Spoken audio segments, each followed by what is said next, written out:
자, 반갑습니다. 계속 이어나가 볼까요?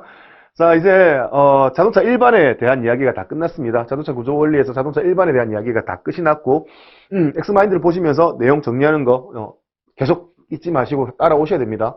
자, 그 다음에 이제 우리가 배워야 될 게 이제 엔진 구조학입니다. 여기 아래쪽에 전기 구조학, 셰시 구조학. 그래서 엔진, 전기, 셰시가 메인이 된다라고 이야기했던 부분 다시 한번 말씀드리면서 왜 중요하니까 그만큼. 자, 그래서 이제 엔진 구조학 시험 보면 자주 나오는 메인에 대한 이야기를 하게 될 겁니다. 그래서 그러면 엔진 구조학에 들어가면은 이제 무슨 얘기를 할 건데, 자, 엔진 구조학에서 보면은 이제 엔진이 뭐 하는 건지, 엔진이 항상 우리 자동차 들어갔을 때 자동차 정의, 뭐 개요 이런 것부터 얘기했잖아요. 마찬가지예요.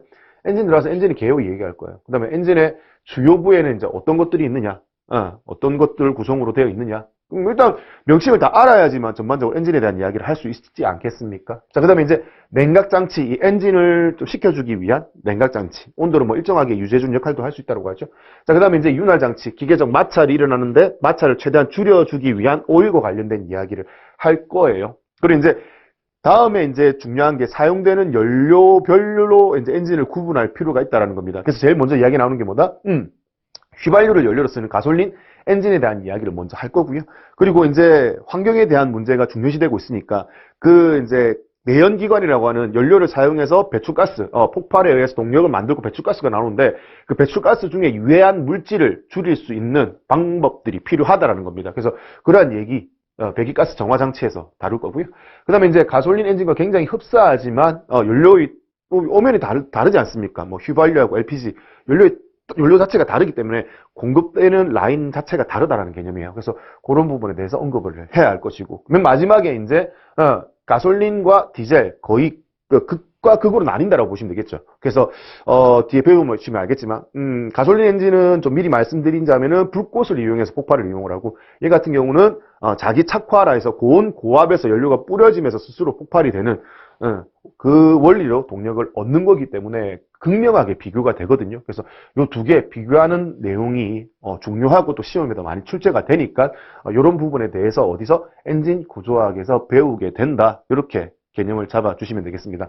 자, 그러면 이제 우리 그 엔진에 제일 처음 들어가가지고 얘기해야 될 부분이 이제 엔진의 개요입니다. 그죠? 오, 뭐 많이 펼쳐진다, 그죠? 자, 조금 당황하실 수 있으니까 조금 줄여서 얘기할게요.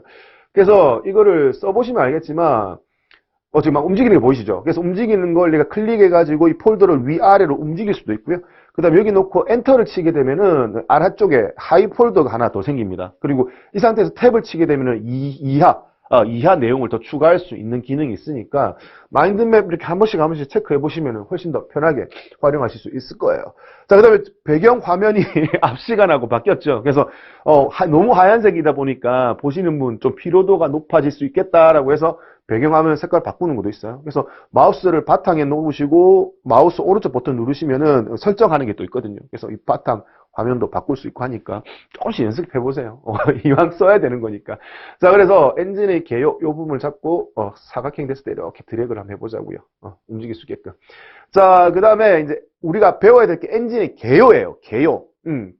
엔진이 뭐 하는 건지, 개요에 대한 이야기를 할 거고, 그 다음에 이제 엔진의 종류에는 뭐가 있다. 뭐 내연기관이 있다, 외연기관이 있다, 뭐 이런 얘기를 할 겁니다. 자, 그 다음에 여기서 이제 내용이 좀 많아요. 엔진의 분류에 대해서 얘기가 좀 나오는데, 자, 분류에서 보시면은 이제 나누는 거죠. 이제 어떻게 나누느냐, 엔진을. 자, 좀 더 땡길까요? 자, 제일 처음 하는 얘기 중요하다라고 볼 수 있죠. 뭔데? 엔진의 위치, 그리고 구동 방식에 따른 분류. 여기가 시험에 많이 출제되고 이 개념은 정말 잘 알아두셔야 합니다. 왜? 뒤에 셰시 파트에서도 제2의 연장선에서 계속 이야기를 할 거거든요. 그래서 엔진의 위치 말 그대로예요. 자동차에서 엔진의 위치가 어디 있느냐? 크게 둘러나뉘어서 뭐 앞에 있느냐, 뒤에 있느냐, 혹은 또 뭐 앞바퀴가 구르나, 뒷바퀴가 구르느냐, 네 바퀴가 구르느냐에 따라서 이렇게 나눌 수 있다는 겁니다.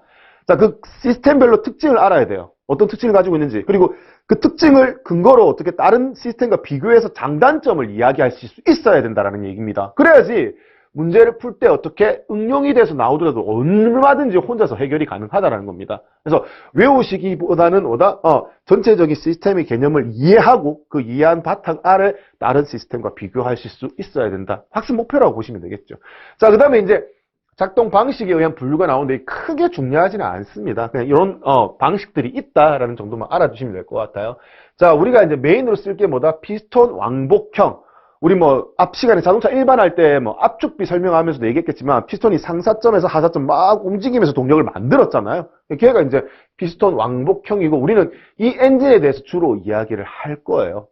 그리고 이제 필요에 따라서 회전 운동형으로 동력을 만드는 형식도 있고요. 그 다음에 분사 추진형이라고 해서 로켓이나 비행기에서 반발력, 연료를 태워가지고 아래쪽 한쪽으로 쏘아보내고 그 반발력으로 동체를 움직이는 그런 형의 엔진도 있다라는 정도만 알아두시면 되겠고, 우리는 어디에 맞춰서? 피스톤 왕복형에 맞춰서, 포커스를 맞춰서 학습을 하게 된다. 이렇게 이해를 해두시면 좋을 것 같습니다.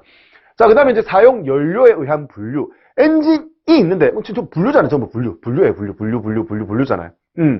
엔진이 여러 가지가 있는데, 이 엔진에 어떤 연료를 사용하느냐라는 개념인 겁니다. 뭐, 휘발유 쓸래, LPG 쓸래, 경유 쓸래. 그러면 그 연료별로 특징들이 있거든요. 뭐, 착과점, 인하점, 이런, 가서 얘기합시다. 하나씩 얘기하면 되니까.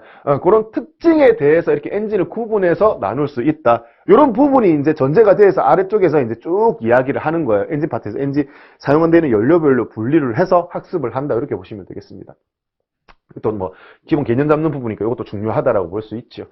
자, 그 다음에 기계학적 사이클에 의한 분류, 다른 분류, 이것도 중요해요. 이것도 시험에 자주 나오는 편이고요.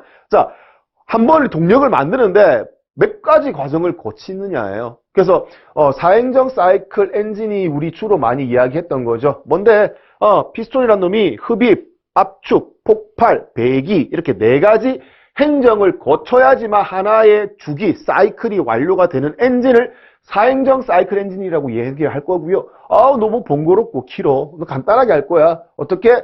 내려오면서 올라가면서 빵! 내려오고 올라가면서 빵! 그러니까 행정 한 번, 두 번에 계속 한 사이클이 완료돼서 폭발을 만들어내는 엔진이 있거든요.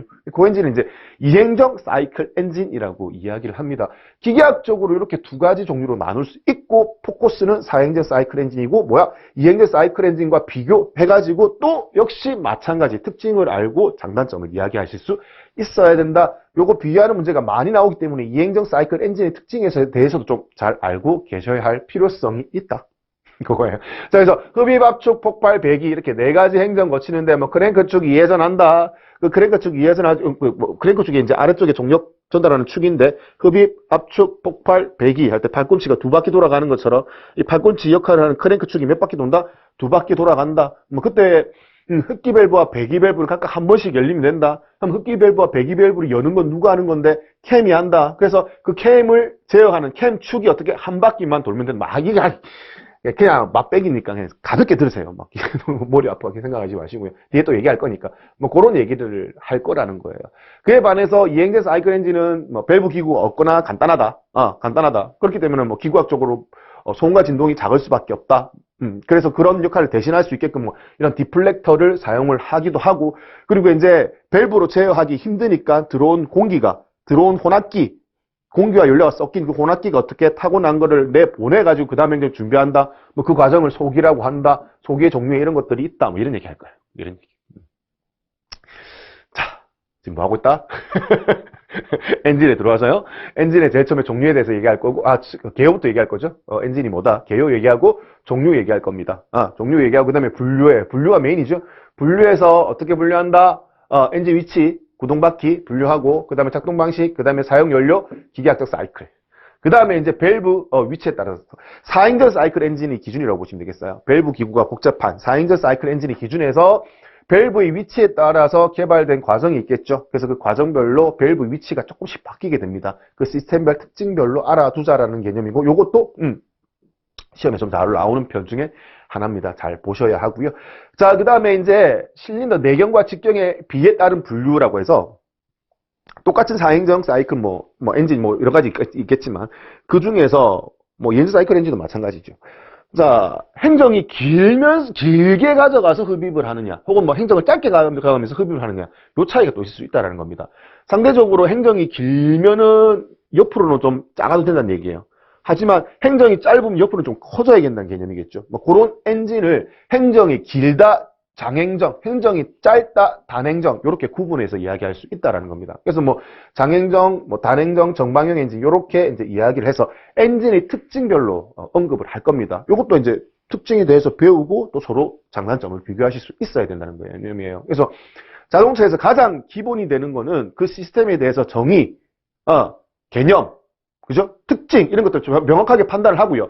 배우고 나서 다른 시스템, 그 외 다른 시스템과 서로 비교해가지고 장점과 단점에 대해서 이야기할 수 있는 게 거의 메인입니다. 우리 뭐 굳이 이야기는 하지 않더라도 어떻게 표현이 되어 있는 부분에서 이 표현이 맞다 틀리다는 구분할 수 있어야 되거든요. 그래서 OX가 중요하고 OX의 연장선에 우리 실제 시험을